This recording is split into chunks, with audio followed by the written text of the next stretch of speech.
नमस्कार, आप देख रहे हैं सत्य हुंकार। मैं आपके साथ अश्मिता तिवारी। ऑपरेशन दिल्ली हो सकती है केजरीवाल पर स्ट्राइक। मोदी शाह की जोड़ी राजनीति के खेल में अपने दांव को लेकर किसी भी कीमत पर चूकना नहीं चाहती। हर दांव वो पूरी ताकत से लगाते हैं।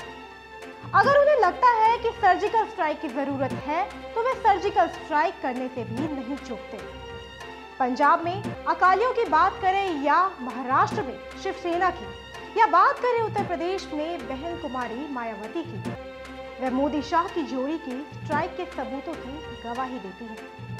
अब लगता है अगली स्ट्राइक दिल्ली में आपके मुखिया केजरीवाल पर हो सकती है, क्योंकि दिल्ली में मोदी शाह की जोड़ी ने लगातार केजरीवाल के सामने हार का सामना किया। काफी कोशिशों, तरकीबों और तिगड़मों के बाद भी दिल्ली भाजपा को पैर नहीं जमाने दे रही। चंडीगढ़ और पंजाब में चली झाड़ू ने मोदी शाह की जोड़ी को मुश्किल में डाल दिया है। मोदी शाह के घर यानी कि गुजरात के सूरत में जिस प्रकार आम आदमी पार्टी ने दस्तक दी है, हिमाचल में जिस प्रकार आपका जनाधार लगातार बढ़ता दिख रहा है, हरियाणा में जिस प्रकार आम आदमी पार्टी नेताओं की पहली पसंद बनती जा रही है, निश्चित तौर पर चाणक्य के माथे पर बल डाल देती है। और अब लगता है शाह को स्ट्राइक करने पर मजबूर होना पड़ सकता है, जिसकी तैयारी भी दिखाई देने लगी है। राजनीतिक पंडितों में इस बात की खासी चर्चा है कि हो सकता है मोदी शाह की अगली स्ट्राइक केजरीवाल पर हो। दिल्ली के बांस को ही तोड़ दिया जाए, क्योंकि एक प्रचलित कहावत है ना कि ना रहेगा बांस और ना बजेगी बांसुरी। केजरीवाल की बांसुरी को रोक पाने में असमर्थ शाह बांस को तोड़ने की तैयारी कर रहे हैं। हो सकता है कि दिल्ली विधानसभा को ही खत्म कर दिया जाए। ये बात हम यूं ही नहीं कह रहे, इसके पीछे तर्क है, तथ्य है और राजनीतिक पंडितों की राय है। हम आपको वो कारण बताएंगे जो इतनी बड़ी सर्जिकल स्ट्राइक होने के अंदेशे को मजबूत करती है। अब हाल ही में आपने सुना ही है कि दिल्ली की 3 म्यूनिसिपल कॉरपोरेशन को एक करने का बिल पेश हुआ और चुनाव को टाल दिया गया, क्योंकि नगर निगम में अब की बार भाजपा को सरकार बनाना मुश्किल ही नहीं, नामुमकिन सा लग रहा है। वहीं दूसरी तरफ गुजरात और हिमाचल में चुनाव होने हैं, जिसमें कांग्रेस का पतन आपको यानी कि आम आदमी पार्टी को बढ़ाने में मददगार हो रहा है।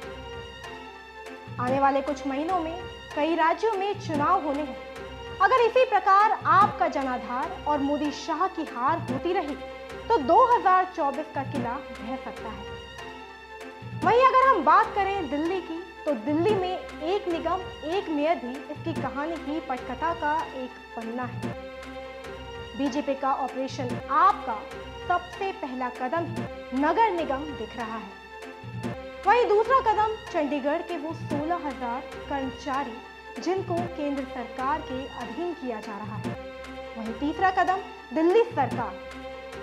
अभी बीजेपी इस पर खुलकर नहीं बोल रही है, लेकिन निशाना लगा है और सही टारगेट की तलाश है, क्योंकि दिल्ली ने पिछले कुछ सालों में बड़े बड़े नेताओं का राजनीतिक जीवन ही खत्म कर दिया।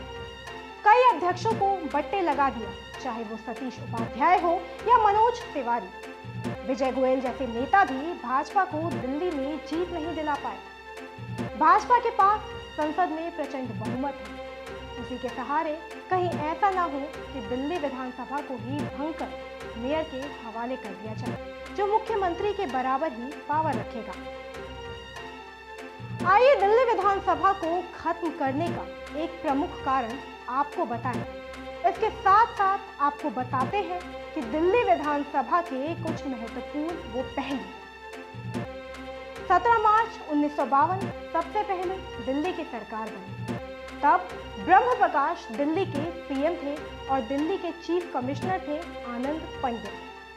ब्रह्म प्रकाश और आनंद में भी नहीं बनती थी, जिस प्रकार अभी केजरीवाल और एलजी में नहीं बनती है। एकदम यही हालात थे जो आज दिल्ली में है।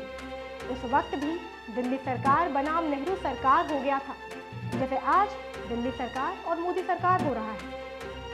हालात एकदम इतिहास को दोहरा रहे हैं।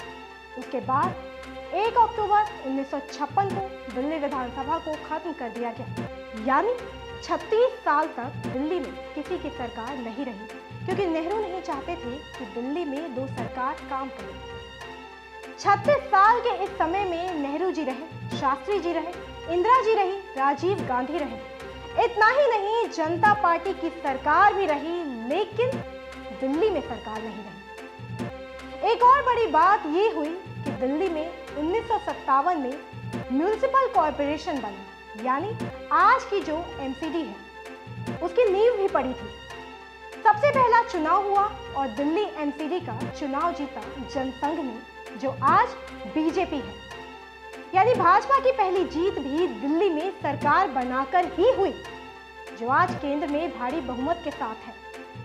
हमें दोनों पहलुओं को समांतर समझना पड़ेगा, क्योंकि इतिहास खुद को दोहराने के लिए आतुर है। जनसंघ का गढ़ बना दिल्ली, और उसके बाद 1980 में जनसंघ का नाम बदलकर भारतीय जनता पार्टी रख दिया गया। आडवाणी जी, अटल जी चाहते थे कि दिल्ली में सरकार बननी चाहिए, क्योंकि दिल्ली भाजपा का गढ़ मानी जाती थी। मदन लाल खुराना की अगुवाई में दिल्ली में सरकार बनाने के लिए एक बड़ा आंदोलन छेड़ दिया गया।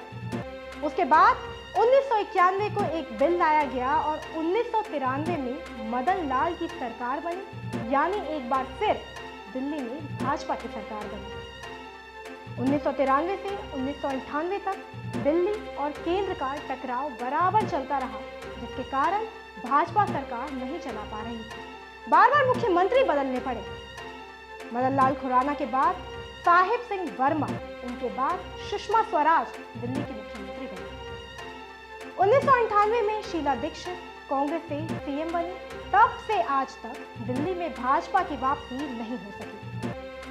आडवाणी जी ने 2003 में पूर्ण राज्य का दर्जा देने के लिए बिल भी पेश किया।